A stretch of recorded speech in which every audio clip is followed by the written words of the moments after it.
hello guys এতিয়া বাজিছে 7:30 আৰু আমি যাবলৈ ওলাইছোঁ মুভি চাবলৈ মুভিখনৰ নাম হৈছে মালামাল বয়জ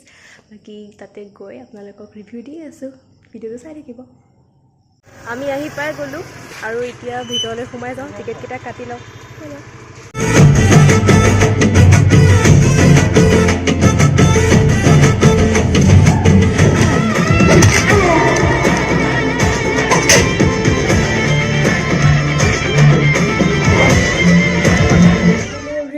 আমি এতিয়া ফাইনালি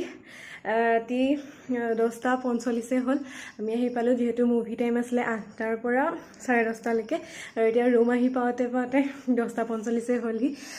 খালি ৰিভিউটো কৈ দিছোঁ মই যে মানে ভাল লাগিলে বহুত ভাল লাগিলে কমেডি আছে একশ্যন বৰ বেছি নাই বাৰু বাট আছে ভাল লাগিলে আৰু ফুল এণ্টাৰটেইনমেণ্ট আপোনালোকে বহুত ভাল পাব যাব মুভিখন চাই ল'বগৈ আৰু অসমীয়া মুভি চাব লাগে ভাল লাগে আৰু বাকি এতিয়াতো ইমান দেৰি হৈ গ'ল আৰু আমাৰ ভাত বনাবলৈ আছে গতিকে আমি জলদি ভাত বনাওঁগে তেন্তে আজিলৈকে আহিছোঁ দেই বাই